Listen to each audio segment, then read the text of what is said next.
यथार्थ मोक्ष।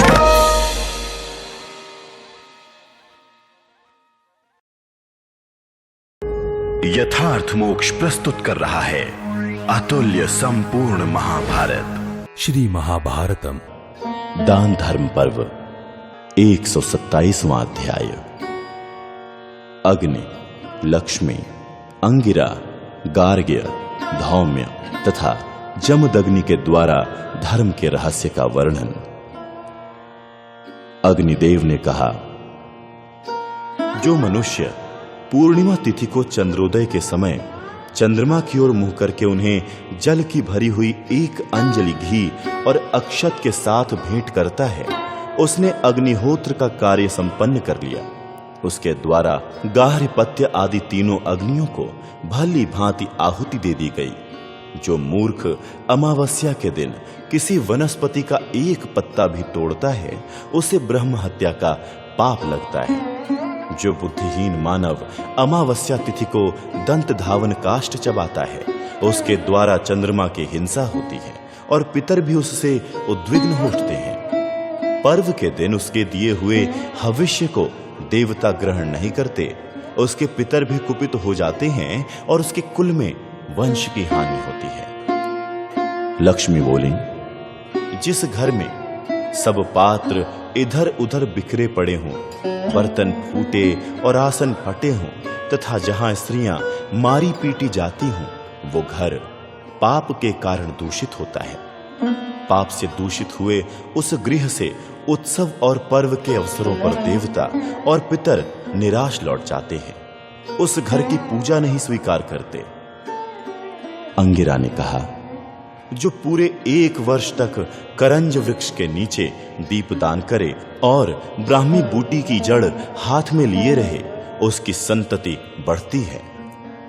गार्ग्य ने कहा, सदा अतिथियों का सत्कार करें, घर में दीपक जलाएं, दिन में सोना छोड़ दें, मांस कभी न खाएं, गौ और ब्राह्मण की हत्या ना करें तथा तीनों पुष्कर तीर्थों का प्रतिदिन नाम लिया करें।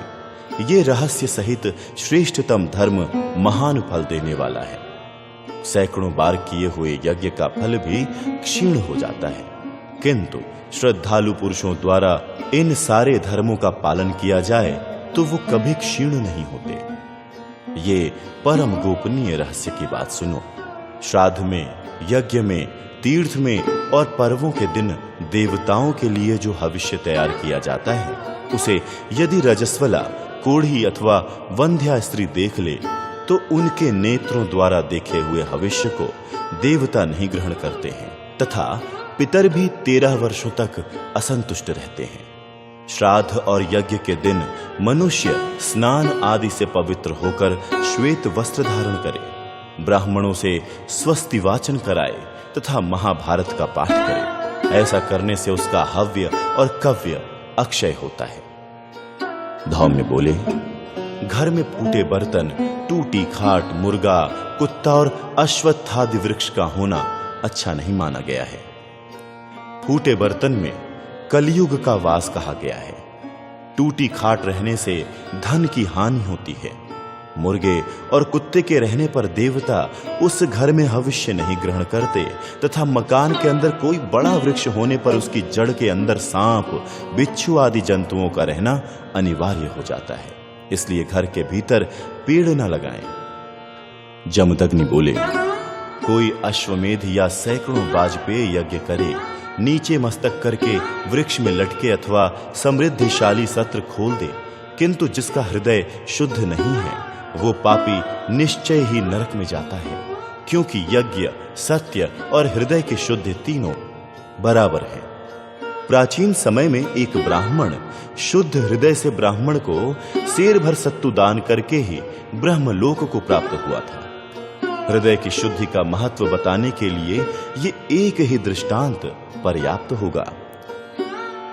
इस प्रकार श्री महाभारत अनुशासन पर्व के अंतर्गत दान धर्म पर्व में देवताओं का रहस्य विषयक 127वां अध्याय पूरा हुआ। 128वां अध्याय, वायु के द्वारा धर्माधर्म के रहस्य का वर्णन। वायुदेव ने कहा, मैं मनुष्यों के लिए सुखदायक धर्म का किंचित वर्णन करता हूं और रहस्य सहित जो दोष हैं उन्हें भी बतलाता हूं। तुम सब लोग एकाग्र चित्त होकर सुनो। प्रतिदिन अग्निहोत्र करना चाहिए। श्राद्ध के दिन उत्तम अन्न के द्वारा ब्राह्मण भोजन कराना चाहिए। पितरों के लिए दीपदान तथा तिल मिश्रित जल से तर्पण करना चाहिए। जो मनुष्य श्रद्धा और एकाग्रता के साथ इस विधि से वर्षा के 4 महीनों तक पितरों को तिल मिश्रित जल की अंजलि देता है और वेद शास्त्र के पारंगत विद्वान ब्राह्मण को यथाशक्ति भोजन कराता है, वो 100 यज्ञों का पूरा फल प्राप्त कर लेता है। अब ये दूसरी उस गोपनीय बात को सुनो जो उत्तम नहीं है, अर्थात निंदनीय है। यदि शूद्र किसी द्विज के अग्निहोत्र की अग्नि को एक स्थान से दूसरे स्थान को ले जाता है तथा मूर्ख स्त्रियां यज्ञ संबंधी भविष्य को ले जाती हैं, इस कार्य को जो धर्म ही समझता है वो अधर्म से लिप्त होता है। उसके ऊपर अग्नियों का कोप होता है और वो शूद्र योनि में जन्म लेता है। उसके ऊपर देवताओं सहित पितर भी विशेष संतुष्ट नहीं होते हैं। ऐसे स्थलों पर जो प्रायश्चित्त का विधान है उसे बताता हूं, सुनो। उसका भली भांति अनुष्ठान करके मनुष्य सुखी और निश्चिंत हो जाता है। द्विज को चाहिए कि वो निराहार एवं एकाग्र चित्त होकर 3 दिनों तक गोमूत्र, गोबर, गोदुग्ध और गोघृत से अग्नि में आहुति दे। तत्पश्चात 1 वर्ष पूर्ण होने पर देवता उसकी पूजा ग्रहण करते हैं और पितर भी उसके यहाँ श्राद्ध काल उपस्थित होने पर प्रसन्न होते हैं। इस प्रकार मैंने रहस्य सहित धर्म और अधर्म का वर्णन किया। ये स्वर्ग की कामना वाले मनुष्यों को मृत्यु के पश्चात स्वर्गीय सुख की प्राप्ति कराने वाला है। इस प्रकार श्री महाभारत अनुशासन पर्व के अंतर्गत दान धर्म पर्व में देवताओं का रहस्य विषयक 128वां अध्याय पूरा हुआ। 129वां अध्याय लोमश द्वारा धर्म के रहस्य का वर्णन। लोमश जी ने कहा, जो स्वयं विवाह न करके पराई स्त्रियों में आसक्त है, उनके यहां श्राद्ध काल आने पर पितर निराश हो जाते हैं। जो पराई स्त्री में आसक्त है, जो वंध्या स्त्री का सेवन करता है तथा जो ब्राह्मण का धन हर लेता है, ये तीनों समान दोष के भागी होते हैं। ये पितरों की दृष्टि में बात करने योग्य नहीं रह जाते हैं, इसमें संशय नहीं है। और देवता तथा पितर उसके भविष्य को आदर नहीं देते हैं। अतः अपना हित चाहने वाले पुरुष को पराई स्त्री और वंध्या स्त्री का त्याग कर देना चाहिए तथा ब्राह्मण के धन का कभी अपहरण नहीं करना चाहिए। अब दूसरी धर्मयुक्त गोपनीय रहस्य की बात सुनो। सदा श्रद्धा पूर्वक गुरुजनों की आज्ञा का पालन करना चाहिए। प्रत्येक मास की द्वादशी और पूर्णिमा के दिन ब्राह्मणों को घृत सहित चावलों का दान करें। इसका जो पुण्य है उसे भी सुनो। उस दान से चंद्रमा तथा महोदधि समुद्र की वृद्धि होती है और उस दाता को इंद्र अश्वमेध यज्ञ का चतुर्थांश फल देते हैं। उस दान से मनुष्य तेजस्वी और बलवान होता है और भगवान सोम प्रसन्न होकर उसे अभीष्ट कामनाएं प्रदान करते हैं। अब दूसरे महान फलदायक रहस्य युक्त धर्म का वर्णन सुनो, जो इस कलयुग को पाकर मनुष्य के लिए सुख की प्राप्ति कराने वाला है। जो मनुष्य सवेरे उठकर स्नान करके पवित्र सफेद वस्त्र से युक्त हो, मन को एकाग्र करके ब्राह्मणों को तिल पात्र का दान करता है और पितरों के लिए मधुयुक्त तिलोतक, दीपक एवं खिचड़ी देता है, उसको जो फल मिलता है उसका वर्णन सुनो। भगवान इंद्र ने तिल पात्र के दान का फल इस प्रकार बतलाया है। जो सदा गोदान और भूमिदान करता है तथा जो बहुत सी दक्षिणा वाले अग्निष्टोम यज्ञ का अनुष्ठान करता है, उसके इन पुण्य कर्मों के समान ही देवता लोग तिल पात्र के दान को भी मानते हैं। पितर लोग सदा श्राद्ध में तिल सहित जल का दान करना अक्षय मानते हैं। दीपदान और खिचड़ी के दान से उसके पितामह संतुष्ट होते हैं। ये पुरातन धर्म रहस्य ऋषियों द्वारा देखा गया है।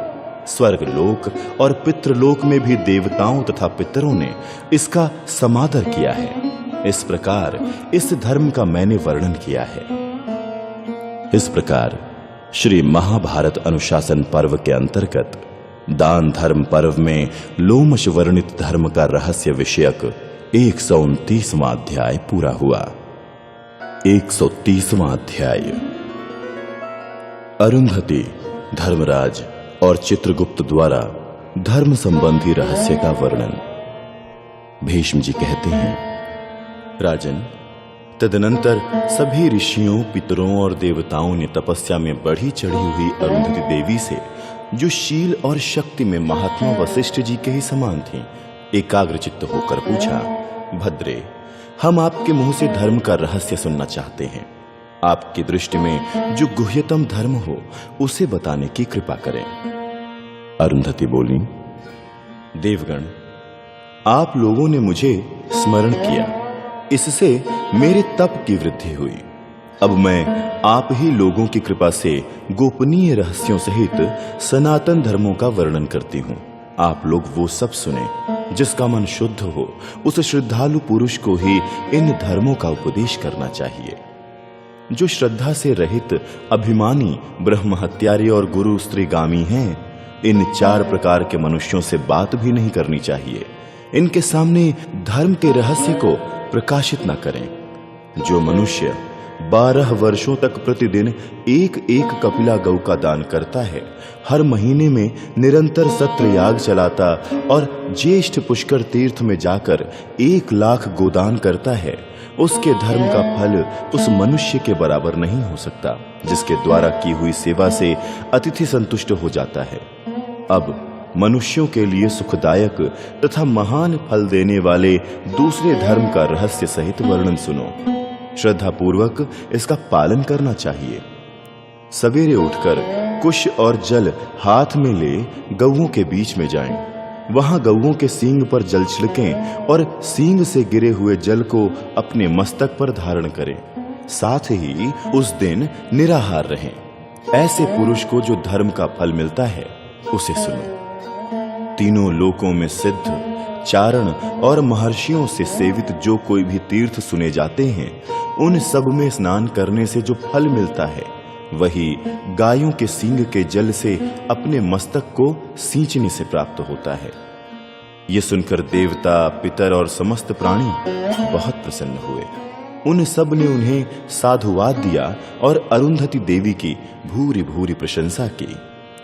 ब्रह्मा जी ने कहा, महाभागे, तुम धन्य हो। तुमने रहस्य सहित अद्भुत धर्म का वर्णन किया है। मैं तुम्हें वरदान देता हूं, तुम्हारी तपस्या सदा बढ़ती रहे। यमराज ने कहा, देवताओं और महर्षियों, मैंने आप लोगों के मुख से दिव्य एवं मनोरम कथा सुनी है। अब आप लोग चित्रगुप्त का तथा मेरा भी प्रिय भाषण सुनिए। इस धर्मयुक्त रहस्य को महर्षि भी सुन सकते हैं।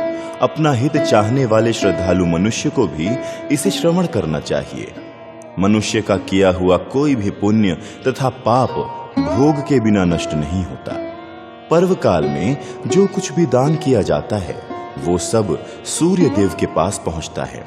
जब मनुष्य प्रेत लोक को जाता है उस समय सूर्य देव वो सारी वस्तुएं उसे अर्पित कर देते हैं और पुण्यात्मा पुरुष परलोक में उन वस्तुओं का उपभोग करता है। अब मैं चित्रगुप्त के मत के अनुसार कुछ कल्याणकारी धर्म का वर्णन करता हूँ। मनुष्य को जलदान और दीपदान सदा ही करने चाहिए। उपानह, छत्र तथा कपिला गौ का भी यथोचित रीति से दान करना चाहिए। पुष्कर तीर्थ में वेदों के पारंगत विद्वान ब्राह्मण को कपिला गाय देनी चाहिए और अग्निहोत्र के नियम का सब तरह से प्रयत्न पूर्वक पालन करना चाहिए।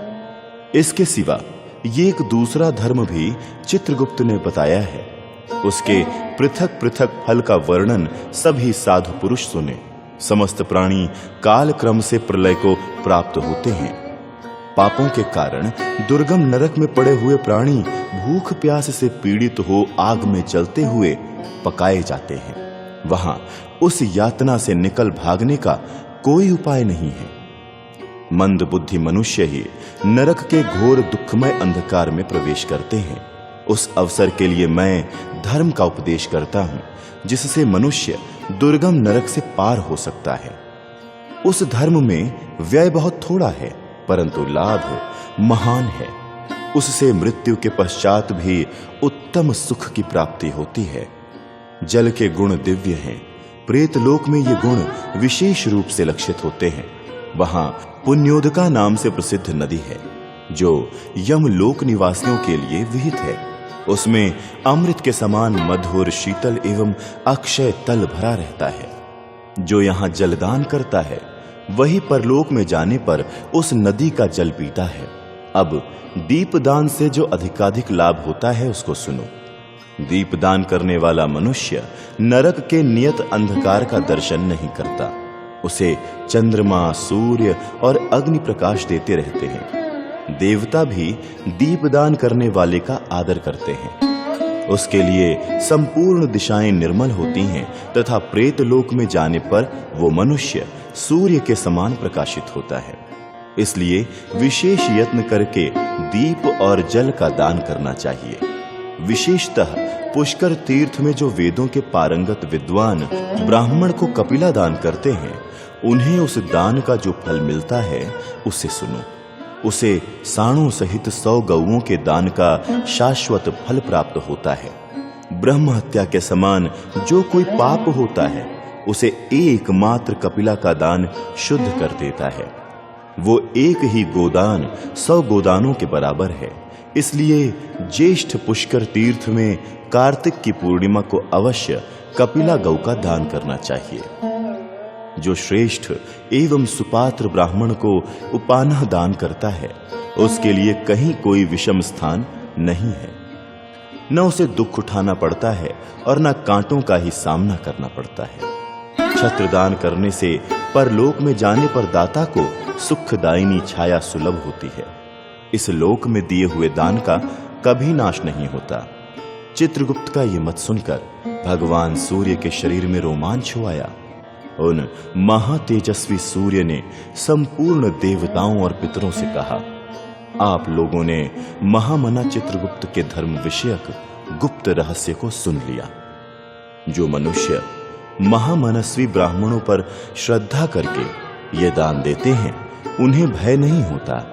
आगे बताए जाने वाले 5 धर्म विषयक दोष जिनमें विद्यमान हैं, उनका यहां कभी उद्धार नहीं होता। ऐसे अनाचारी नराधमों से बात नहीं करनी चाहिए। उन्हें दूर से ही त्याग देना चाहिए। ब्रह्म हत्यारा, गो हत्या करने वाला, परस्त्री लंपट, अश्रद्धालु तथा जो स्त्री पर निर्भर रहकर जीविका चलाता है, ये ही पहले 5 प्रकार के दुराचारी हैं। ये पापकर्मी मनुष्य प्रेतलोक में जाकर नरक की आग में मछलियों की तरह पकाए जाते हैं और पीप तथा रक्त भोजन करते हैं। इन 5 पापाचारियों से देवताओं, पितरों, स्नातक, ब्राह्मणों तथा अन्यान्य तपोधनों को बातचीत भी नहीं करनी चाहिए। इस प्रकार श्री महाभारत अनुशासन पर्व के अंतर्गत दान धर्म पर्व में अरुंधति और चित्रगुप्त का धर्म संबंधी रहस्य विषयक 130वां अध्याय पूरा हुआ। 131वां अध्याय प्रमथ गणों के द्वारा धर्माधर्म संबंधी रहस्य का कथन। भीष्म जी कहते हैं, राजन, तदनंतर सभी महाभाग देवता, पितर तथा महान भाग्यशाली महर्षि प्रमथ गणों से बोले, महाभाग गण, आप लोग प्रत्यक्ष निशाचर हैं। बताइए, अपवित्र, उच्छिष्ट और शूद्र मनुष्यों की किस तरह से और क्यों हिंसा करते हैं? वो कौन से प्रतिघात हैं जिनका आश्रय लेने से आप लोग उन मनुष्यों की हिंसा नहीं करते? वो रक्षोघ्न मंत्र कौन से हैं जिनका उच्चारण करने से आप लोग घर में ही नष्ट हो जाएं या भाग जाएं? निशाचरों, ये सारी बातें हम आपके मुख से सुनना चाहते हैं।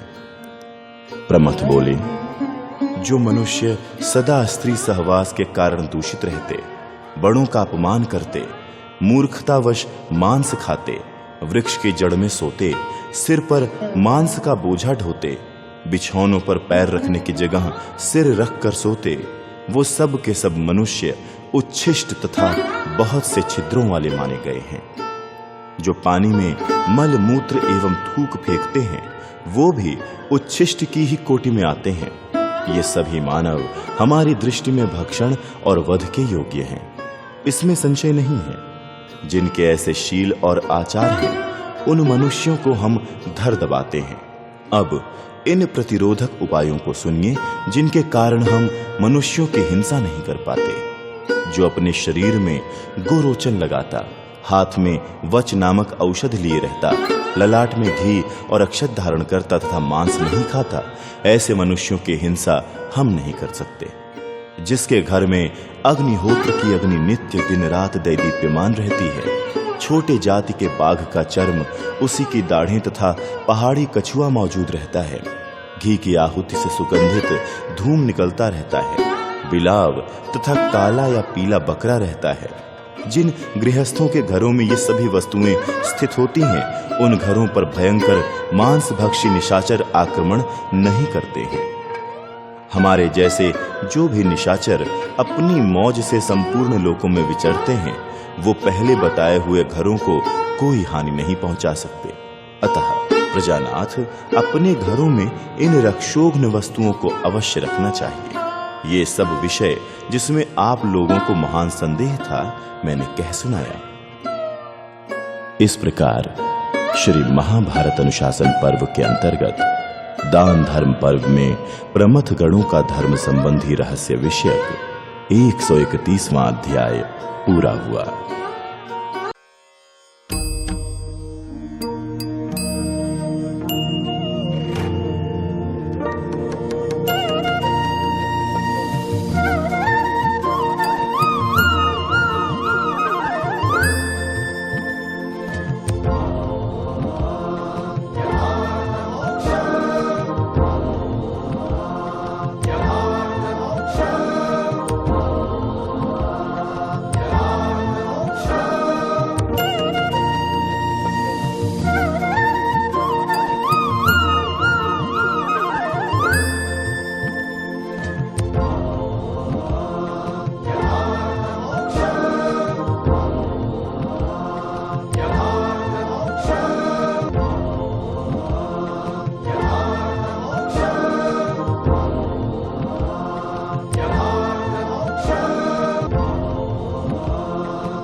यथार्थ मोक्ष